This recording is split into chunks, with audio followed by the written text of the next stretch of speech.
অনেকেরই দেখা যায় সকালে ঘুম থেকে উঠলে পায়ের আঙ্গুলে তীব্র ব্যথা শুরু হয়ে যায়। পা ফোলা ও জয়েন্টের ব্যথার কারণে মাটিতে পা ফেলাই যেন কঠিন হয়ে দাঁড়ায়। তাই আজকের ভিডিওতে আমি এমন 3টি সহজ ও কার্যকরী উপায়ের ব্যাপারে বলবো, যা আপনার পায়ের আঙ্গুলের তীব্র ব্যথা, ফোলা ভাব ও জয়েন্টের ব্যথা একদম ভেতর থেকে উধাও করে দেবে। নাম্বার 1, প্রতিদিন সকালে খালি পেটে 1 গ্লাস হালকা গরম পানিতে একটি আস্ত লেবুর রস মিশিয়ে 3 ধারা খেয়ে ফেলবেন।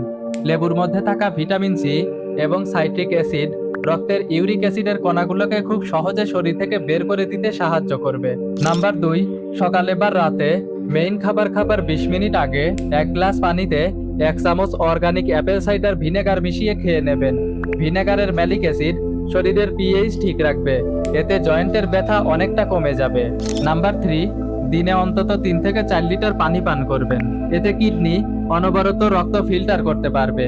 এর পাশাপাশি সাময়িকভাবে চর্বিযুক্ত লাল মাংস, পুঁই শাক, পালং শাক, মসুর ডাল এবং অতিরিক্ত মিষ্টি বা ঠান্ডা জাতীয় খাবার বন্ধ রাখবেন। কিছুদিনের মধ্যেই দেখতে পাবেন আপনার জয়েন্টের ব্যথা একদম উধাও হয়ে যাবে। এত কিছুর পরেও আপনাদের কারো যদি দীর্ঘদিনের পা ফোলা এবং জয়েন্টের ব্যথা থাকে, তাহলে অবশ্যই আমাদের যাত্রাবাড়ি কাদলারপাড় চেম্বারে চলে আসবেন। রোগের বিস্তারিত জেনে উপযুক্ত মেডিসিন দিলে আশা করি আপনার পা ফোলা এবং জয়েন্টের ব্যথা একদম ভেতর থেকে উধাও হয়ে যাবে ইনশাল্লাহ।